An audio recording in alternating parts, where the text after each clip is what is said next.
अस्सलामुअलैकुम स्टूडेंट्स, उम्मीद करता हूँ आप लोग जो है वो खैरियत से होंगे।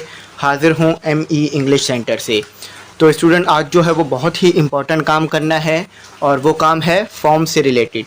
यानी आपने अक्सर एडमिशन फ़ॉर्म और मुख्तलिफ़ किस्म के फ़ॉर्म जो है वो फ़िल करे होंगे। तो वहाँ पर आप जब फॉर्म फिल करते हैं तो एक बेसिक मिस्टेक हो जाती है कि या तो नाम गलत हो जाता है या स्पेलिंग या कोई नंबर गलत हो जाता है। तो फॉर्म को फिल करना कैसे है, ये आज हमने पढ़ना है। तो बहुत ही इम्पोर्टेंट वीडियो है, ज़रूर देखिएगा क्योंकि आने वाले वक्तों में ये आपके बहुत काम आएगी इन्फॉर्मेशन। क्योंकि अक्सर मैं भी जब फॉर्म फिल करता हूँ तो इस चीज़ को बहुत ध्यान में रखता हूँ और इस टेक्निक से जो मैं आज आपको बताऊँगा उससे फॉर्म फिल करता हूँ। देखें, अक्सर फॉर्म में गलती होती है तो बहुत ज़्यादा ना ज़िल्लत का सामना करना पड़ रहा होता है। आप लोगों को फिर बहुत ज़्यादा जो है वो फिरना पड़ता है उस गलती को ख़त्म करने के लिए। फॉर एग्ज़ाम्पल, आपका नाम था अली, ठीक है। अब इस स्पेलिंग में तो बच्चा कोई गलती नहीं करेगा, ये बहुत आसान स्पेलिंग है। लेकिन अगर आपका नाम थोड़ा सा बड़ा है, जैसे कि हसन ले लीजिए या हुसैन ले लीजिए, अब उसमें बहुत सारे अल्फ़ाबेट आ रहे होते हैं। अब आप हसन या हुसैन की स्पेलिंग में AE या इस तरह की कोई भी छोटी मोटी मिस्टेक कर देंगे तो फिर जब आपका वो फॉर्म या जब उस फॉर्म के ज़रिए से जो एडमिट कार्ड आ रहा है जब वो आएगा उसमें वो गलती मिलेगी, या आपने अगर कहीं जो है वो इन्फॉर्मेशन दी है तो वहाँ पर ये गलती हो जाएगी। तो अब इस गलती को दूर कैसे करना है ये हम आज सीखेंगे बेसिकली, ठीक है। इस चीज़ को हमने डिटेल में पढ़ना है। और इसी तरह की नंबर में गलती हो जाती है, जैसे कि नंबर है 03, ठीक है। नंबर लिख देता हूँ 0340805778, ठीक है। अब लिखते हुए क्या गलती हो गई, जल्दी 03 नंबर ऐसे लिख दिया, ठीक है। कोई भी गलती हो गई कि 0304 लिख दिया, 805778। अब बज़ाहिर देखने में तो सेम लग रहा है, लेकिन क्या हुआ, 0 की जगह 4 हो गया, 4 की जगह 0। तो ये छोटी मोटी गलतियां होती हैं फॉर्म फिल करने में। तो अब ये गलतियां कैसे दूर करनी है, यही चीज़ हमने पढ़नी है। देखें, पढ़ाई का हर किस मकसद सिर्फ ये नहीं है कि आप पढ़ें और पास हो जाएं, अगली क्लासेस में चले जाएं, बल्कि पढ़ाई का बेसिक मकसद ये होता है कि आप चीज़ों को सीखें और सीख कर जो है अगली क्लास में भी जाएं और उस चीज़ों से जो है वो आगे काम भी लें अपनी ज़िंदगी में। तो जब भी ये फॉर्म फिल करना मैं बहुत आपको ध्यान से सिखाऊंगा, आप इसको देख लीजिएगा ताकि इस तरह की गलती ना हो। 2-3 मिनट मैंने आपको इसकी सिग्निफिकेंट बता दी है, कितनी ज़्यादा ये चीज़ इंपॉर्टेंट है, ताकि आप इस वीडियो को देख लें अच्छी तरीके से। सही है। तो ये नंबर जो था वो मेरे व्हाट्सएप ग्रुप का ही नंबर था और व्हाट्सएप का था, तो ये आप इस पर कांटेक्ट कर सकते हैं ग्रुप में ऐड होने के लिए, और आप जो है वो कांटेक्ट कर सकते हैं नोट्स के लिए, ठीक है। ग्रुप की फ़ीस हमने 1000 रखी है जो साल में आपको एक बार देनी है। ऊपर वाले नंबर पे कॉल कीजिएगा, नीचे वाले पे नहीं, नीचे वाले में मैंने गलती कर दी थी, ठीक है, ताकि आपको समझा सकूँ। अच्छा, तो यहाँ लिखा हुआ है कि work in pairs and prepare a rough draft for the form given above. Follow the guidelines given below. Orally discuss point A, D and write down point E, F. अब देखें, यहाँ पर आपने ओरली डिस्कस करना है point A और D को, A से लेकर D को, A से लेकर D तक, ठीक है। A और D नहीं, A से लेकर D तक जो पॉइंट दिए हुए हैं वो सिर्फ आपने ओरली डिस्कस करने हैं। अब E से लेकर H तक जो पॉइंट दिए हुए ना वो आपने लिखने हैं। अब ये लिखवा क्यों रहे हैं, ताकि आपको जो है वो ग्राफ को फिल करना, फॉर्म को फिल करना जो है वो सिखा सकें।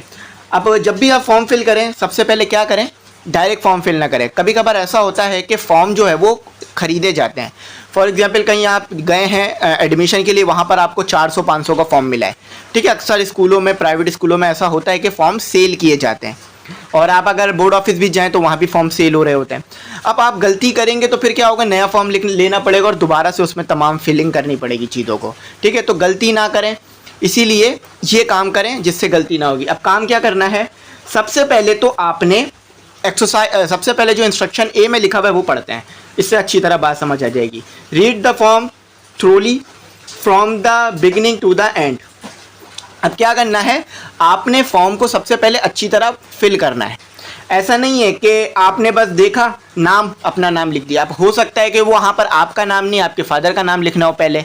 तो सबसे पहले अच्छी तरह से एक बार फॉर्म को पढ़ लें, चाहे 10 पेज का फॉर्म है या 100 पेज का, एक बार उसे ज़रूर पढ़ लें, ठीक है। जितना बड़ा फॉर्म होगा पढ़ने में उतना मुश्किल रहेगा, लेकिन गलती के चांसेस उतने कम हो जाएंगे। तो पहला काम क्या कर लिया, अच्छी तरह से फॉर्म को पढ़ लिया, दिमाग में बिठा लीजिए, ठीक है।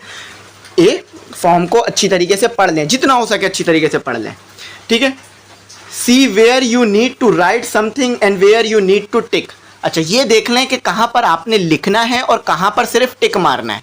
अब बहुत सी जगह फॉर्म पर ऐसा होता है कि सिर्फ टिक करना होता है, लिखना कुछ नहीं होता, वहाँ पे भी बच्चा कुछ ना कुछ यस नो लिख डालता है, तो इस तरह से फॉर्म रिजेक्ट हो जाता है। खुदा ना खास्ता आपने फॉर्म फिल किया, आप जो है वो प्राइवेट कैंडिडेट हैं और आप जो है वो पेपर देने वाले हैं, अब आपने फॉर्म फिल किया, फॉर्म गलत फिल कर दिया, एडमिट कार्ड लेने गए, एडमिट कार्ड आएगा ही नहीं आपका, क्यों? क्योंकि आपका फॉर्म रिजेक्ट हो चुका था। तो इन गलतियों की वजह से रिजेक्ट होता है कि जहाँ टिक करना था वहाँ लिख के बैठ गए। तो ये नहीं करिएगा, जहाँ टिक करना है वो लिखा हुआ होगा कि सिर्फ टिक करें, या छोटा सा बॉक्स बनाया हुआ होगा बिल्कुल, तो वहाँ लिखना नहीं है, बस टिक मारना है। अब टिक कैसा करना है, चाहे तो उसे सर्कल कर दें, चाहे तो उस पर सिर्फ टिक मार दें। टिक ऐसे भी मार सकते हैं आप, ठीक है। कुछ लोग क्रॉस मार देते हैं, क्रॉस नहीं करें।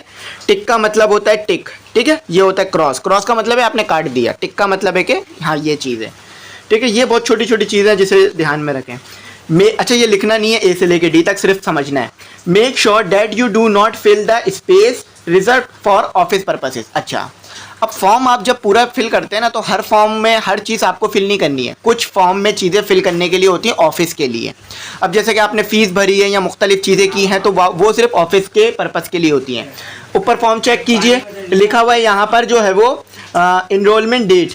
तो ये चीज़ यहाँ पर तो वैसे इस फॉर्म में ऐसा कुछ नहीं है जो ऑफिस के लिए है, वरना वो लिखा हुआ होता है। वैसे यहाँ कुछ नहीं लिखा हुआ है, लेकिन वहाँ पर जो है ना, जब आप कोई फॉर्म लेने जाए ना बोर्ड ऑफिस से, तो वहाँ लिखा हुआ होता है कि ये ऑफिस के लिए आप ना भरिएगा, तो लिखा हुआ होगा। वैसे इसमें नहीं लिखा हुआ इस फॉर्म में, ठीक है। तो जो ऑफिस के लिए है, जो कॉलम ऑफिस के लिए बने हुए हैं, वहाँ पर ना आपने अपना नाम लिखना है, ना कोई पता, और ना ही कोई लाइन डालनी है, ना ही कोई काटेज, बिल्कुल खाली छोड़ना है उस जगह को, ठीक है। Check to see what information you need, check to see what information you can easily fill in. अच्छा, अब आपने ये चेक करना है कि आप क्या चीज़ खुद से कर सकते हैं उस फॉर्म में। जैसे कि आप अपना नाम पूरा जानते हैं तो वो आप खुद लिख सकते हैं। अच्छा, नाम वही लिखा करें हमेशा किसी भी फॉर्म में जो आपके या तो बर्थ सर्टिफिकेट पे लिखा हुआ है, या बे फॉर्म पे लिखा हुआ है, या तो एनआईसी पे लिखा हुआ है। वैसे तो तीनों पे एक ही नाम लिखे होते हैं, लेकिन वही नाम लिखें जो आपका जो है वो बर्थ सर्टिफिकेट पे लिखा होता है। जब आप पैदा होते हैं तो वो सर्टिफिकेट बनता है आपका, ठीक है, नादरा से। हर जगह वो नाम लिखें। अगर गलत नाम लिखेंगे तो आइडेंटिफिकेशन में मुश्किल होगी, क्योंकि हज़ारों फॉर्म जमा हो रहे होते हैं बोर्ड ऑफिस में, स्कूल में। तो अगर आप ऐसे ही कोई गलती करेंगे, अपनी पास से नाम लिख रहे हैं, जैसे कि एक बच्चा है जिसको नाम लिखना है अपना, एक बच्चा है जिसको अपना नाम पसंद है, चले मैं अपना ही नाम लिख देता हूँ, फैज़ुर रहमान, ठीक है, फैज़ुर रहमान। वैसे नाम अच्छा है, ठीक है, लेकिन मैं चाह रहा हूँ कि मैं ये लिखूँ फैज़ अली, मुझे फैज़ अली अच्छा लगता है, लेकिन मैं ऐसा नहीं कर सकता। क्यों? क्योंकि मेरा नाम बर्थ सर्टिफिकेट में फैज़ुर रहमान है, तो मैं फैज़ुर रहमान ही लिखूंगा, फैज़ अली नहीं लिखूंगा। फैज़ अली लिखूंगा तो मेरा फॉर्म कैंसिल कर दिया जाएगा। या फैज़ उमर, फैज़ हसन, फैज़ इब्राहिम, कुछ भी नहीं लिख सकता, सिर्फ जो नाम बर्थ सर्टिफिकेट में वही लिखना है। बहुत डिटेल में समझा रहा हूँ ताकि ऐसी गलती आप कभी ना करें। Write NA where you do not need to write anything. तो अच्छा, फॉर्म में कुछ ऐसी इन्फॉर्मेशन भी होती है जो कि ज़रूरी नहीं होती है लिखने के लिए, तो वहाँ नन लिख देते हैं हम, ठीक है। Make a list of information that you need together. अच्छा, अब लिस्ट बना लीजिए कि जो इन्फॉर्मेशन आपको जमा करनी है। फॉर एग्जाम्पल, आपसे जो है वो आपके पुराने घर का पता पूछ लिया, आपको पता नहीं होगा, तो आप क्या करें, लिस्ट में लिख लीजिए, यानी एक कॉपी के पर्चे पे लिख लीजिए, रफ पर्चे पे, कि आपने अपने पुराने घर का एड्रेस पता करना है।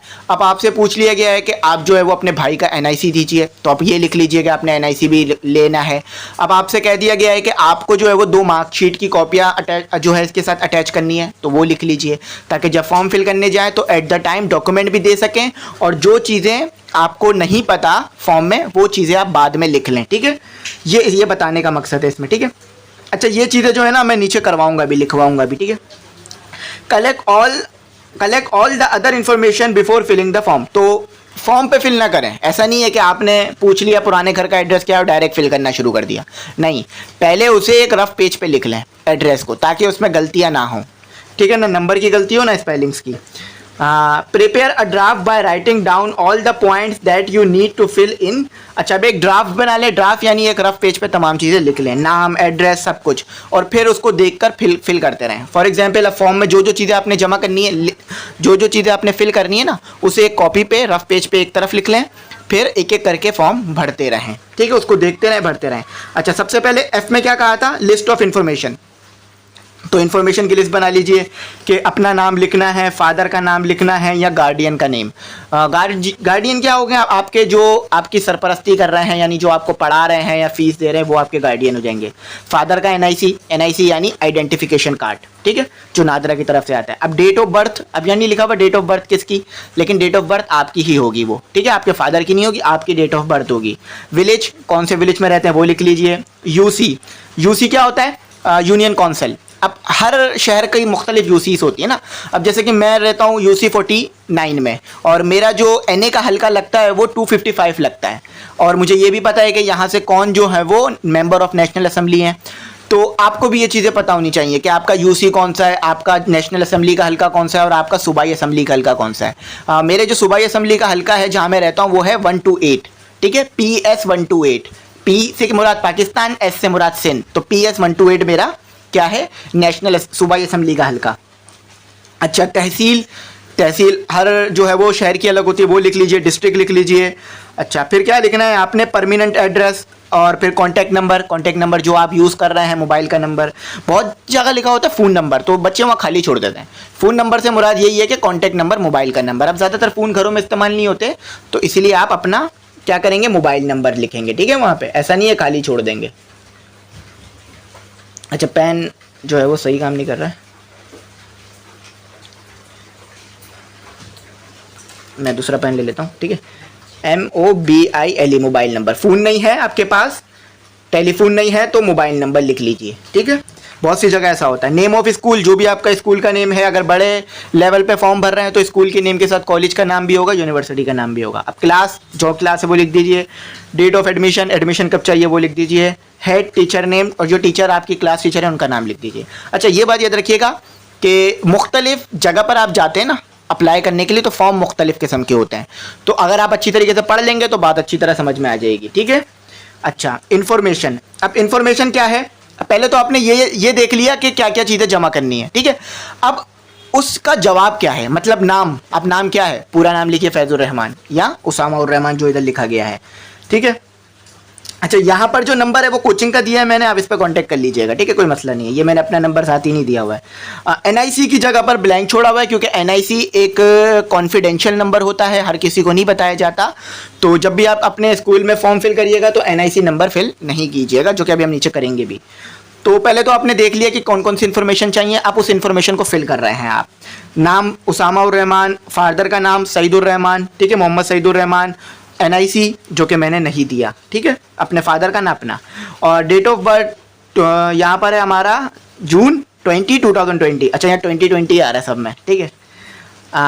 विलेज बचारो, अच्छा बचारो या बगारो ऐसी है, ठीक है। डिस्ट्रिक्ट क्या है, division of taluka of the town of Thul या थर लिख लीजिए, इसको ऐसे कर लीजिए। तहसील है घरी खिरायो तहसील, खेरो तहसील, घरी खैरुक तहसील। अच्छा, थोड़ा ये याद रखिएगा, तहसील के नाम और डिस्ट्रिक्ट के नाम थोड़े मुश्किल होते हैं, ठीक है, बहुत यूनिक भी होते हैं, तो वो आपको जो है ना स्पेलिंग सही से लिखनी होगी, ठीक है। Jacobabad district of Sindh district में आ गया, ठीक है। Permanent address XYZ area Bacharo village. अब ये याद रखिएगा, ये XYZ जो है ना ये नंबर थे। अब हमें जो है वो अपना वो फॉर्म, यानी ये फॉर्म जब मैं आपको करा रहा हूँ तो इसमें तो मुझे आपको अपना पूरा एड्रेस नहीं देना ना, तो इसीलिए मैंने XYZ लिख दिया, ठीक है। वैसे कोचिंग का एड्रेस दे देता, लेकिन मैंने वहाँ दिया नहीं। अब नंबर तो वही है 034080577780, ये मेरे कोचिंग का नंबर है, ठीक है, तो कांटेक्ट कर लीजिएगा। XYZ scientific secondary school, XYZ की जगह जो स्कूल का नंबर है और जो पूरा नाम है वो आ जाएगा। क्लास मैट्रिक और डेट ऑफ एडमिशन, यानी जब एडमिशन चाहिए उसकी डेट लिख दी 15/4/2015।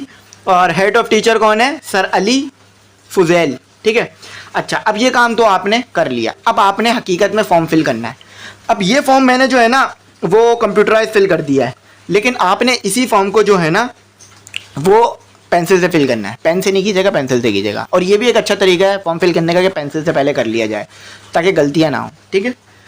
अच्छा, तो जो आपने ऊपर तरीक़ेकार पढ़े ना उसे याद रखिएगा, उसी के ज़रिए फॉर्म फिल करीजिएगा। Work individually and fill in the following form after you have fill it, compare your form with your partner and make changes where necessary, remember to the guidelines provided in exercise 1। Remember to follow the guidelines provided in exercise 1। अच्छा, अब जब भी ज़िंदगी में form भरिएगा ना, इसी तरीके से भरिएगा, ठीक है। ये मैंने आपको इसलिए बताया है कि आप ज़िंदगी में कभी भी फॉर्म भरें, किसी के मोहताज ना रहें, खुद से भरें, ठीक है। और अगर आप किसी से भरवाएंगे ना, तो हो सकता है वो स्पेलिंग में मिस्टेक कर जाए, या नंबर में लिखने में मिस्टेक कर जाए, या उसको आपकी सही इन्फॉर्मेशन ना पता हो।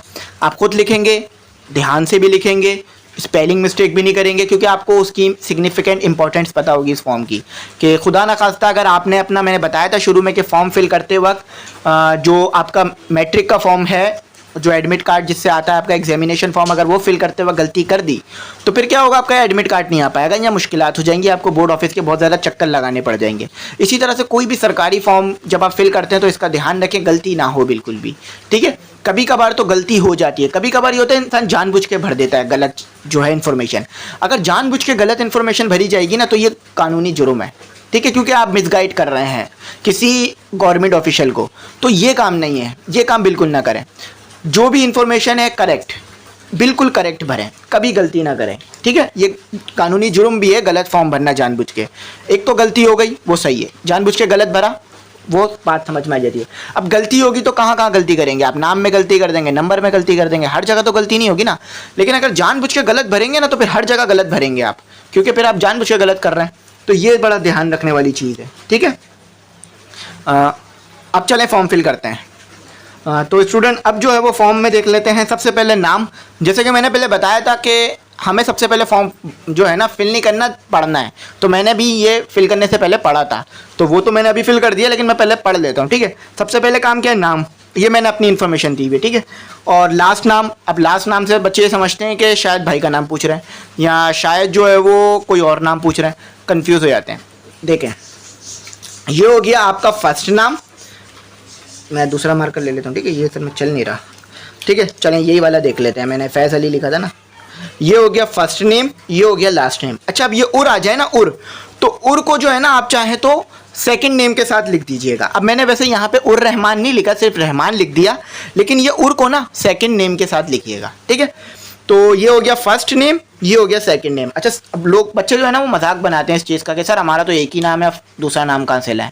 तो वो बोलते हैं, वो समझते हैं कि दो दो नाम होते हैं एक इंसान के। दो नहीं होते, नाम के दो हिस्से, एक आपका नाम और एक आपकी जो ज़ात है, या आपके जो फादर का नाम है, या जो कास्ट है उसका नाम, ठीक है, ठीक है। तो ये समझ लीजिएगा। आपका नाम क्या हो गया, मेरा नाम क्या हो गया, फैज़ हो गया। चलें सबसे पहले पढ़ लेते हैं ना, लास्ट नेम हो गया। अच्छा, DO, अब DO का मतलब समझते हैं डिस्ट्रिक्ट ऑफिस, और SO का मतलब समझते हैं सिंध ऑफिस। अब ऐसे बच्चों की सोच है तो वो कुछ भी समझ सकते हैं, तो कोई बात नहीं, हो जाता है, समझाने के लिए बैठे हुए हैं यहाँ।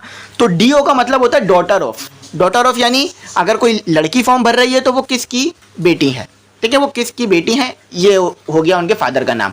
और सन ऑफ किसके बेटे हैं, तो ये हो गया फादर का नाम, ठीक है। तो दोनों कंडीशन में फादर का नाम। डेट ऑफ बर्थ, अब कब पैदा हुए हैं वो डेट, अब गलत नहीं बताइएगा, ठीक है। ये नहीं है कि छोटा बना रहे हैं या बड़ा बना रहे हैं अपने आप को, जो डेट है वो बताइएगा, क्योंकि ये फॉर्म आपका हर कोई नहीं देखने वाला, ये आपकी कॉन्फिडेंशियल मालूमात रहती हैं, हर किसी को नहीं बताई जाती, तो ये बिल्कुल सही भरिएगा, ठीक है। एज, अब ऐसा नहीं है कि 20 साल है तो 10 साल बता रहे हैं, या 10 साल है तो 15 साल बता रहे हैं, या कुछ भी बता रहे हैं, जो एज है वो बताएं, ठीक है। रिलीजन यानी मज़हब, मज़हब अगर इस्लाम है तो इस्लाम। एड्रेस, घर का एड्रेस, ठीक है। और कोर्स से मुराद ये कि क्या कोर्स करना चाह रहे हैं, क्या लेना चाह रहे हैं, ठीक है, ठीक है। तो अब हमने जो है वो फॉर्म पढ़ लिया, अब फिल करते हैं। फर्स्ट नेम क्या हो गया, फैज़ हो गया, और लास्ट नेम क्या हो गया, रहमान। उर रहमान भी लिख सकता था, लेकिन मैंने अभी सिर्फ रहमान लिखा। सन ऑफ यानी फादर का नाम, तो Mohammad Saidur Rahman. Date of birth यानी किस दिन पैदा हुए, तो मैं जिस दिन पैदा हुआ वो डेट लिख दी मैंने, 14 अप्रैल 1998। अच्छा, इस तारीख को एक बहुत बड़ा इंसिडेंट भी हुआ था। अब वो इंसिडेंट मैं किस चीज़ से रिलेटेड था ये बता दूं, वो इंसिडेंट एक शिप से रिलेटेड था, शिप से और समंदर से। तो अब वो इंसिडेंट क्या है वो आपने मुझे कमेंट सेक्शन में ज़रूर बताना है, और जो बच्चा इंशाल्लाह ये बताएगा ना, मैं उसको जो है वो हार्ट भी दूंगा, हार्ट यानी उसका कमेंट को लाइक भी करूंगा, और उसको जो है ना वो अप्रिशिएट भी करूंगा, ठीक है। तो ये काम अगर आपने वीडियो पूरी देखी ना, ये ज़रूर बताइएगा कि इस तारीख को क्या इंसिडेंट हुआ था ओशन में, ठीक है, और शिप से रिलेटेड वो इंसिडेंट था। तो ये वैसे मेरी डेट ऑफ बर्थ भी है, तो मेरे को भी अपनी डेट ऑफ बर्थ याद रखनी होती है ना, तो मैं वैसे ही रखता हूँ। और एज मेरी हो गई 24, और रिलीजियस मेरा हो गया मज़हब इस्लाम, ठीक है, दीन हक। अच्छा, और एड्रेस हो गया मेरा house number 12 Najmabad number 1 Karachi, ठीक है। और कोर्स मेरा क्या हो गया, यानी मैं कौन सा कोर्स लेना चाह रहा हूँ, इंग्लिश लैंग्वेज का कोर्स लेना चाह रहा हूँ। तो ये हो गई मेरी पूरी की पूरी मालूमात जो कि मैंने पहले फॉर्म पढ़ा और फिर फिल कर दी। तो आई होप आपको मेरी बात समझ में आ गई होगी, कुछ ऐसा नहीं होगा जो समझ नहीं आया होगा। मैंने बहुत डिटेल में जाके तमाम चीज़ें समझाई हैं, चाहता तो जल्दी जल्दी कर देता, लेकिन मैंने कहा कि ये बहुत इंपॉर्टेंट चीज़ है, ये बच्चों को बहुत इंपॉर्टेंट बतानी है एक एक करके। तो आपको शायद पहले से भी कुछ बातें पता हों, कुछ बातें आपने नहीं सुनी होंगी या जो कि पहली बार सुन रहे होंगे, तो कहीं ना कहीं कुछ ना कुछ सीखने के लिए इंशाल्लाह ज़रूर मिलेगा और आपको मिला भी होगा। तो ग्रुप का बता दूं 1000 फीस है पर ईयर है। नोट्स गाइड और नोट्स एक ही हो गए, बुक का पीडीएफ, और ये नोट्स भी पीडीएफ में मिलेंगे, ठीक है। और लाइव लेक्चर, टेस्ट सेशन और recorded lecture, guest paper, model paper, तमाम चीज़ें ग्रुप में हम आपको सेंड करते रहेंगे इंशाल्लाह बनाकर। तो आपको इसके अलावा 1000 के अलावा कोई फ़ीस नहीं होगी। और ये हमारा ग्रुप का दूसरा साल है। पहला साल अल्लाह का शुक्र है बहुत अच्छी तरीके से निकला, कहीं 100 बच्चे ग्रुप्स में ऐड थे। तो अब ये सेकंड जो है वो ईयर हमारा शुरू हुआ है ग्रुप का। तो group 9 matric first year second year सबके लिए हैं। तो आप जिस क्लास के भी हो कांटेक्ट कीजिएगा, इंशाल्लाह हम आपको ऐड कर लेंगे। उम्मीद करता हूँ बात समझ में आई होगी। फ़ीस ईजी पैसा जैश कैश के थ्रू ही आपको पे करनी है। Thanks for watching. अल्लाह हाफिज़। अपनी कीमती दुआओं में ज़रूर याद रखिएगा।